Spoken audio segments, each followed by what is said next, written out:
17. Y ahora presentamos en la Mañana Latina nuestro entrevistado del día.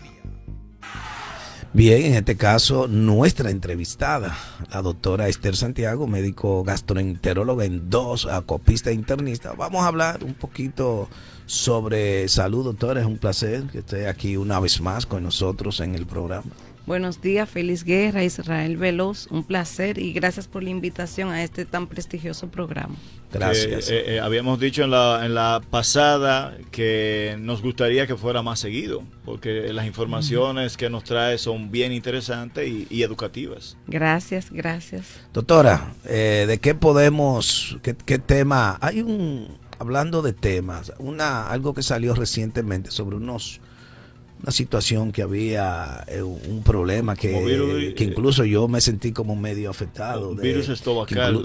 Que incluso el Ministerio de Salud Pública alertó sobre la situación y le estaba pidiendo a las personas abstenerse de comprar alimentos en las calles, el agua, ese tipo de cosas.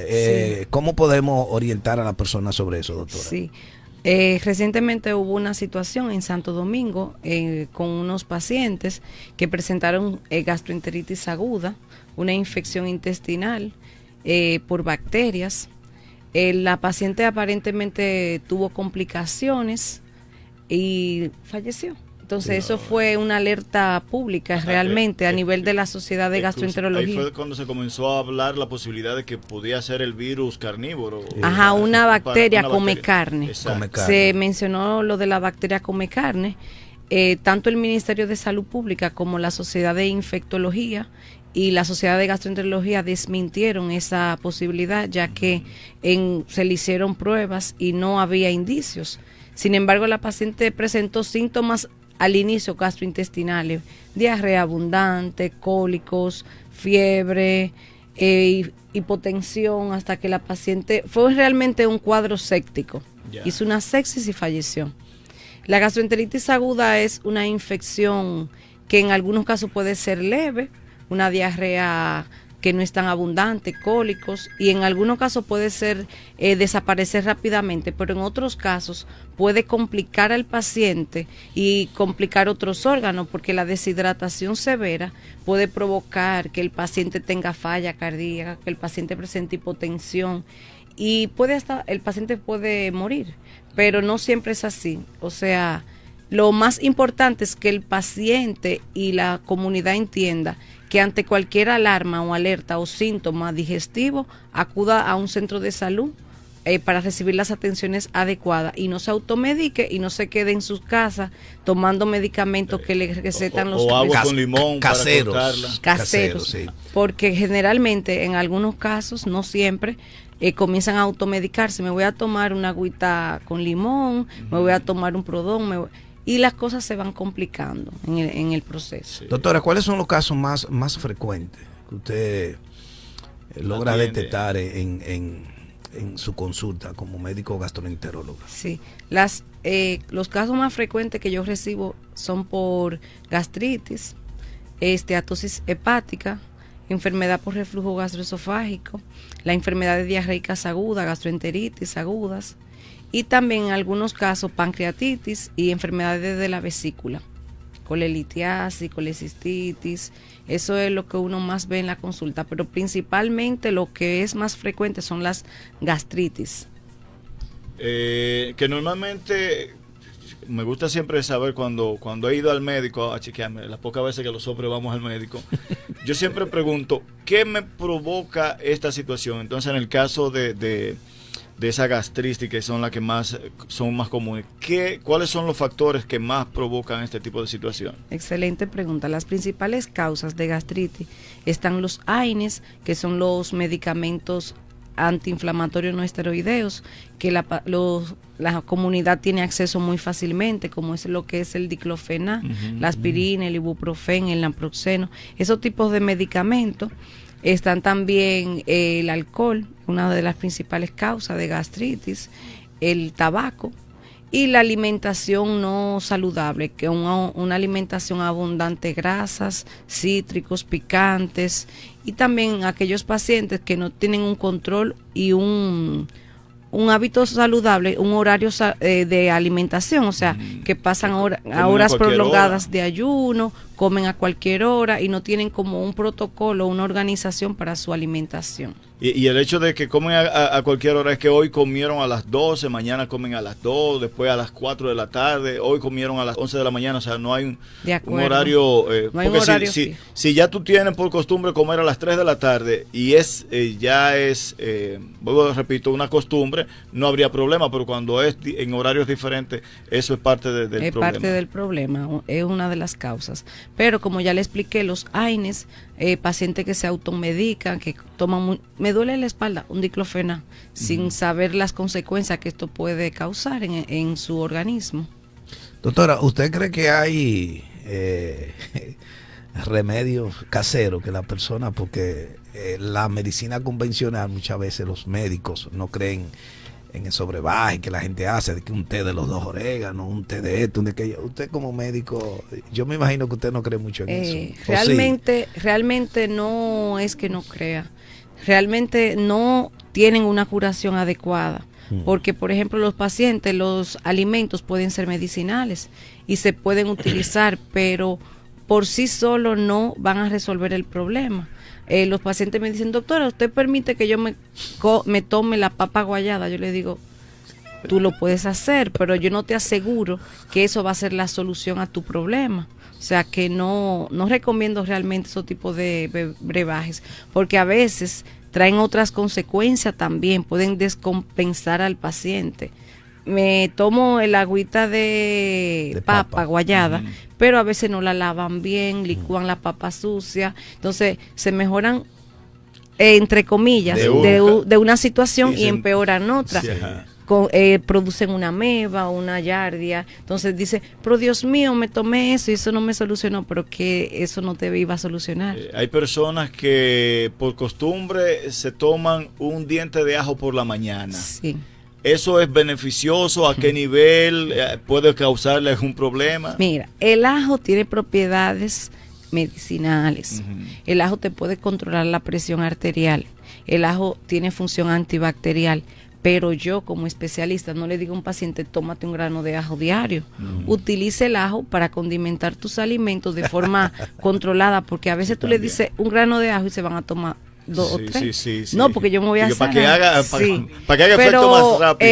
Ahí es donde vamos. Una buena alimentación que incluya vegetales, zanahoria, papa, una buena alimentación no muy condimentada. Es lo más sano que uno puede como gastroenterólogo recomendar.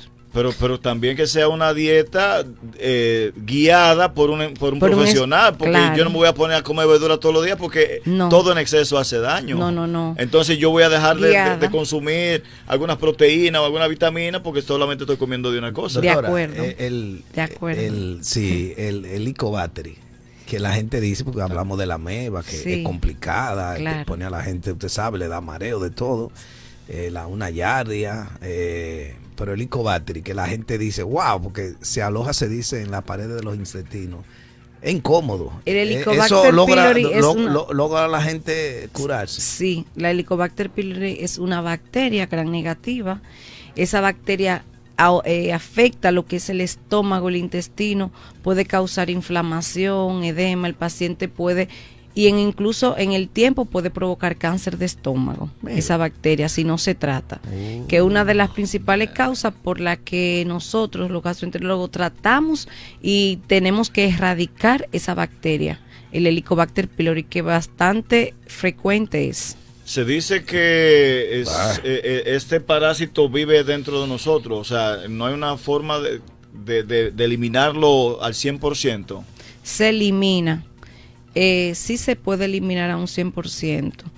Hay bacterias dentro de nuestro cuerpo, pero el Helicobacter pylori es tóxica, es muy nociva y como ya le dije, una de las también puede provocar cáncer gástrico, por lo que lo ideal es inmediatamente el especialista o el paciente sabe que tiene el Helicobacter, acudir a un centro de salud, un gastroenterólogo entrenado que tenga la experiencia para que le ponga un buen tratamiento y un buen seguimiento, porque cabe resaltar, hay una situación, se elimina, pero si tú no te das el seguimiento adecuado para saber si esa bacteria se eliminó, ¿Cómo vamos a saber? Por ejemplo, le ponemos el tratamiento al paciente y el paciente acude 6 meses después, que puede haber una reinfección. No sabemos si el tratamiento en ese sentido fue efectivo en esa primera instancia o si fue que el paciente no tomó adecuadamente los medicamentos o no hubo una curación adecuada. Entonces, lo que más tenemos que tener es disciplina y un orden, un seguimiento. Si el paciente se trata, le damos un tratamiento mínimo al mes. Hay que darle un seguimiento para evaluar o valorar si esa bacteria fue eliminada, que eso es lo que pasa muy frecuentemente, que en los pacientes se mejoran, se sienten bien. Yo me siento bien. Ya yo estoy bien, doctora, yo no he vuelto, yo me siento muy bien. A la primera me sané, pero esa no es la situación. Hay que darte un seguimiento para ver si realmente el tratamiento fue efectivo, la bacteria se eliminó, porque cabe resaltar que en algunos pacientes la bacteria es asintomática. Usted la puede tener y no tener ningún síntoma.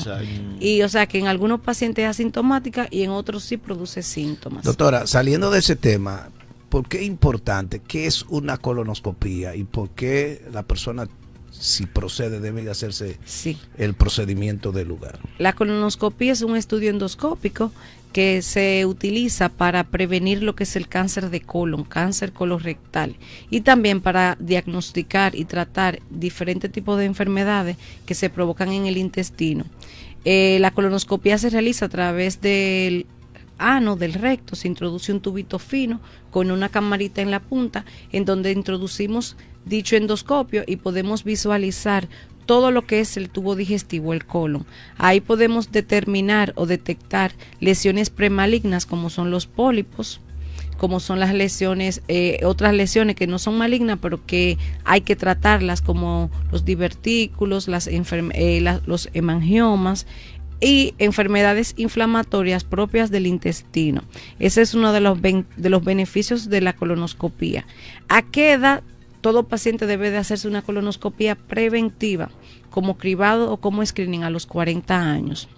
Ya todo paciente después de los 40 años es mandatorio hacerse una colonoscopía preventiva para prevenir lo que es el cáncer colorectal, ya que los pólipos se pueden ir formando silenciosamente sin dar síntomas y de repente puede venir un problema grave. Después, por ejemplo, un paciente que hace una pregunta, nuestro amigo Redevidente, un paciente que se realiza una colonoscopía y encuentran pólipos, el doctor procede a extirparlo. ¿En qué tiempo se recomienda otra colonoscopía para ver que todo va bien en el paciente? Excelente pregunta. Ese es el seguimiento. Hay diferentes tipos de pólipos. Están los pólipos hiperplásicos, los pólipos adenomatosos y tubulovellosos. Si los pólipos son hiperplásicos, estos no son malignos, son benignos. Okay. El paciente se le puede realizar otra colonoscopía en 6 meses. Si los pólipos son adenomatosos o tubulovellosos, lo mandatorio y lo ideal es hacerle en 3 meses, porque en 3 meses es un riesgo. Entonces, si el paciente tiene lesiones como lesiones benignas, hay casos, por ejemplo, que el paciente se le encuentra un divertículo o una enfermedad inflamatoria no descompensada, uno puede esperar más tiempo. Y hay pacientes que usted le puede decir, mira, en 10 años la podemos repetir porque en tu colon no hay nada. O sea, un paciente totalmente sano, su colon bien, normal, sin lesiones evidentes, se puede esperar hasta 10 años. Una persona ya que, por ejemplo, pasa de 50 años, lo recomendable de una colonoscopía, por ejemplo, preventiva, ¿a qué tiempo más o menos? Porque usted dice después de los 40 es bueno hacerse la colonoscopía, sí, por el que nunca se la ha hecho, pero ya de manera preventiva. Porque no es lo mismo 40 que 50, sí, o 50 que 60. A mayor edad, mayor riesgo. Por ejemplo, ya una persona de 50 que nunca se le ha hecho una colonoscopía, cuando me lo dicen yo me quedo, ay Dios mío, entiendo que es un riesgo muy alto, que con un simple estudio tan sencillo y tan fácil que se hace en 30, 40 minutos, o sea, tú puedes prevenir una enfermedad que te puede comprometer tu vida. Entonces, a los 50 años, si usted no se la ha hecho, es prácticamente es obligatorio. Sí. En ese caso, el procedimiento, que hay gente también que le dice, no, qué incómodo. ¿Cuál es el procedimiento antes de? La preparación previa a una colonoscopía hay que hacerle analíticas a los pacientes, una evaluación para saber el estado hemodinámico de ese paciente, los niveles de sangre o los niveles de hemoglobina, del hematócrito, si el paciente tiene alguna infección previa. También hay que saber cómo está el hígado, cómo están los riñones, cómo está el páncreas de ese paciente antes de uno realizar ese estudio. Le manda a hacer una evaluación cardiovascular, en donde un cardiólogo le hace una evaluación si todo está bien, tanto la parte de las analíticas como la parte pulmonar y la parte cardiovascular, pues se le puede hacer el estudio. La preparación implica un día antes una dieta líquida, completamente líquida, y se le dan unos laxantes y un enema con la finalidad de limpiar el colon, para que el intestino, el colon esté limpio, no tenga heces fecales y podamos observar y evaluar todo lo que es el intestino. La preparación previa, los pacientes se quejan, ay, esos laxantes, Sí. pero se debe de hacer porque si el paciente no está totalmente limpio, Sí. hay un riesgo de que pasen lesiones desapercibidas, y eso no es no un estudio de calidad, si no está bien limpio el paciente. Por ejemplo, en mi caso, yo me la hice en el 19 con usted, ya hace 6 años. Sí. En ese momento usted me dijo que salió, duró un tiempo más, a ver si había pólipo y cosas, y salí bien. Salió excelente. ¿Qué usted cree? ¿Debo volver? Claro, preventivo. Preventivo, es bueno hacerle ¿No te porque gustó la experiencia? No, yo me he hecho 2. Sí. No, el proceso antes de un chin incómodo, Sí, pero sí, después, sí. pero es importante. pero sí. durante el estudio no siente dolor. No, nada. No. Porque molestia. con anestesia eso no se Exactamente, siente molestia claro, ni claro. dolor. Hay gente que dice que no, después salgo caminando incómodo. No, el Te paciente ponen, ¿cómo sale- le llaman? Medio de contraste. para la Eso es colono- como una anestesia. Doctora, para la hay gente que se colonoscopia. presionan, que se estresan, y entonces ahí es donde viene la dificultad. No, eso no, tú que quedas. la vergüenza. No, tú quedas un ching aturdido. un poquito con sueño. Sí, con sueño, Ah, ya. exactamente. Pero realmente el estudio per se no duele, No, porque no. con anestesia y la preparación previa, generalmente los pacientes cuando terminan, ay doctora, un poquito de esa sedación, porque Sí. realmente te crea una relajación y tú sales bien. Es como que hay un temor, es como Sí, un temor el- que tiene la comunidad, porque antes Sí. se hacía sin anestesia y era bastante Ah, incómodo, ya. Sí. pero ya estamos actualizados. Ahí están los anestesiólogos que nos aportan y nos ayudan a que el paciente tenga una buena relajación, y el estudio es muy, placentero. Doctora, ya terminamos, Y después de anestesiado que salió. después de tú te quieres comer una vaca. Ajá, te da Sí, mucha porque hambre. tú pasas un día, Un día entero. tú pasas un día entero, el día completo, tarde, noche, madrugada, y después el enema. Durmiendo, Oye, ya. no, durmiendo no, Ah. que no puede comer Pero en nada, el porque ca- tiene que estar limpio. En el caso suyo, lo más importante es un seguimiento. Exactamente. Uno hace sí. un seguimiento. Y déjeme decirle, muy buena doctora, yo se la recomiendo. Está en Gastroclinic. Ella aquí se anuncia en este programa. Ahí en la Niana Vargas 20, ahí está su centro especializado, la doctora.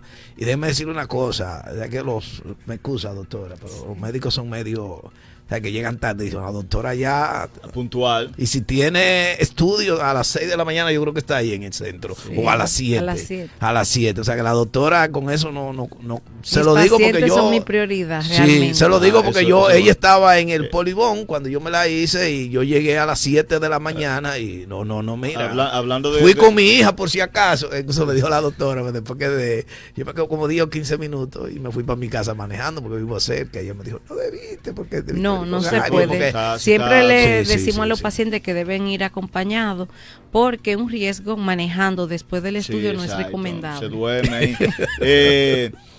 Ahora que usted menciona de que los pacientes son prioridad y se ha estado hablando en los medios sobre la humanización de la salud, que hay médicos que ven a los pacientes, lo maltratan en la atención. Una pregunta que nos hace un oyente. Una persona que cada cierto tiempo, no siempre, pero cada cierto tiempo que va al baño y al momento de limpiar se nota que hay puntitos de sangre cuando se limpia. ¿Eso es algún tipo, se debe de preocupar o Es una, no habría problema? es una alerta, eso es un riesgo.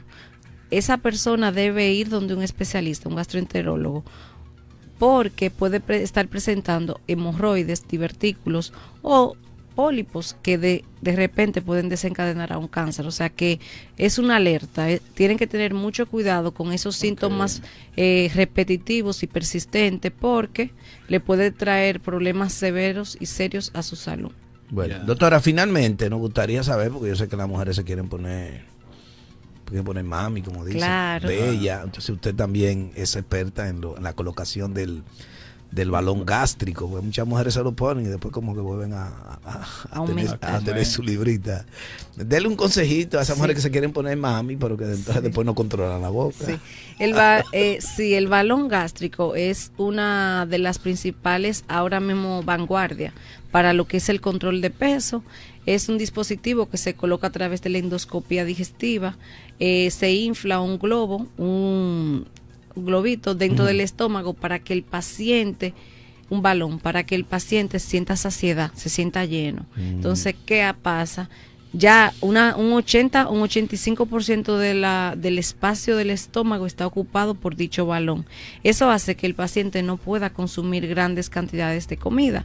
Pero lo que yo le digo a mis pacientes es que la importancia de colocarse el balón no es meramente bajar de peso, es aprender a comer. Es que cree hábitos saludables, que en vez de hacer atracones de comida, grandes cantidades de comida, sino que aprenda a comer pequeñas porciones varias veces al día, y también que elija alimentos saludables que no le aumente su peso. Cabe resaltar que hay pacientes que tienen enfermedades de la tiroides o enfermedades hormonales, que es muy importante detectarlas a tiempo y tratarlas, porque la obesidad es una enfermedad que afecta multisistémicamente el organismo. Nada más no es solamente belleza, la salud debe de ser integral para proteger lo que es el corazón, las vías, la circulación, y uno estar en salud. Porque la belleza es importante, pero lo más importante es usted sentirse en salud, activa, hacer sus actividades diarias sin cansarse, sin fatigarse. Entonces, aprender a comer es un arte. Tú saber elegir bien tus alimentos a la hora de un buen desayuno, un almuerzo, una cena, y enseñar a los niños desde pequeño en el hogar, en la familia, que a veces la comida no es por el sabor, es la importancia de los nutrientes que aportan y de lo que te favorece a ti como persona en tu estado integral de salud como persona. Entonces, finalmente, para retirar el balón gástrico después de que... Sí. El balón gástrico hay de 6 meses, una duración de 6 meses y de 1 año. Para retirarlo es a través de una endoscopia digestiva alta. Igual, el paciente se duerme con anestesia y se le desinfla el balón, se le extrae todo el líquido y se extrae el baloncito ya desinflado. Ya. Usted tiene ejemplos de personas, yo me imagino de muchas mujeres que han seguido siendo mami, ¿verdad? Tengo ejemplos y déjeme decirle aumentar de peso, que con la experiencia de los balones que yo he colocado, sin afectar a las damas, con mucho respeto, los hombres son mucho más disciplinados. En serio. Sí. Los hombres que yo le he colocado balón han tenido una ¿Quiénes más, doctora, se ponen el balón gástrico? ¿Hombres o mujeres? Es más frecuente en mujeres, pero también he tenido muchos hombres. Entonces, el hombre es más disciplinado. Mira qué rareza. Los hombres que yo he tenido han bajado y se han mantenido. Se da caso también de adolescentes. Seguimos, no, está tranquilo. En adolescentes sí se puede colocar. ¿En qué edad? Mayores de 12 años. Mayores de 12 años. Jefferson, no. Jefferson de 12 a es lo que tiene que bajar un poquito la comida. Gimnasio. Gimnasio. Sí, porque no hemos hablado del ejercicio y eso es parte también de tener hábitos saludables. También el ejercicio, sí. Claro. Entonces, yo conozco, porque hay personas, Israel, que van al gimnasio a ponerse a tonificar. No, a ponerse fuerte aquí, ¿verdad? Sí. Pero entonces hay otros que van para bajar la barriga. La bayolla. Dígame, ¿cómo es? Yo he conocido... El ejercicio es importante para eso, pero también para mantener la circulación, claro. No para verse bien, sino también para la salud. Mujeres que se han hecho cirugías estéticas pero se hace la cirugía, pero no paran de comer. Entonces, ahí debe de haber y se han hecho hasta equilibrio. 2. Sí, se han hecho hasta 2 y 3 cirugías, pero yo le digo, mi amor, pero si tú no paras de comer, ¿cómo comes? Bueno, pues gracias a la doctora Esther Santiago, vamos a decir que la doctora está en Gastroclinic. En Gastroclinic. Gastroclinic está ubicado en la avenida Niana Vargas, número 20, Plaza Emprendedores Centers. Hay otras especialidades, está cardiología, nutrición, ginecología, anestesiología y psicología, o sea que estamos a la orden. Es un centro completo, doctora. Sí. Bueno, pues muy agradecido como siempre, la doctora Esther Santiago, médico gastroenteróloga, ha participado. Yo espero que ustedes le hayan sacado provecho, al igual que nosotros, a esta entrevista, que sigan mejorando en la alimentación, porque ahí está todo. Dice que por la boca, doctora, muere el pez. Sí. Y entra todo también por la boca. Sí. Así que hay, doctora, ¿un mensaje final?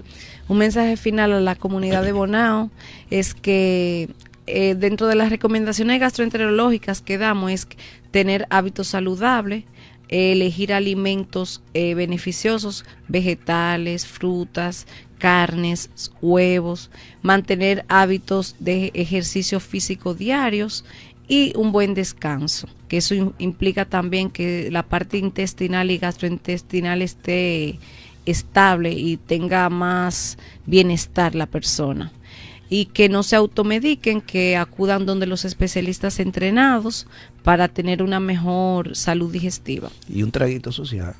Hoy es viernes. El alcohol yo no lo recomiendo realmente. Si es un traguito social, pero hay gente que van y que es un traguito social doctora, y se beben. Lo que pasa es que a veces el trago social pasa de copa de vino en exceso. Pequeñita. ¿Usted no recomienda una pequeñita, doctor? No, yo no tomo alcohol. Nada. Absolutamente nada. Ni el ingeniero.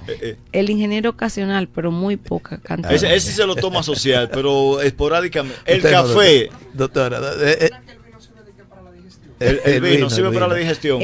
Una copa de vino diario. El vino diario no es recomendable para la digestión. ¿No? Pero dicen que para se puede utilizar para la parte cardiovascular, exacto. Sí, una copa, pero no todos los días, porque ya ahí entramos en lo que es el exceso realmente. Y el café, mi pecado. El café tiene beneficios y tiene desventajas, efectos secundario. Por ejemplo, si tú no sufres del estómago, tú te puedes tomar tu cafecito diario, caliente, recién colado. ¿Cuántas veces al día? Por lo doctora? menos. Hay gente que ven café 5 una veces taza al día. Las recomendaciones son una taza al día. Yo tengo un amigo mío que dice, como los médicos dicen que una copita de vino es recomendable diario. Yo aprovecho y me tomo una botella en fin de semana. Ay, Dios mío. Vamos al cambio. Compenso. Doctora, gracias por Muchas estar gracias. aquí. Vamos al cambio, regresamos con más.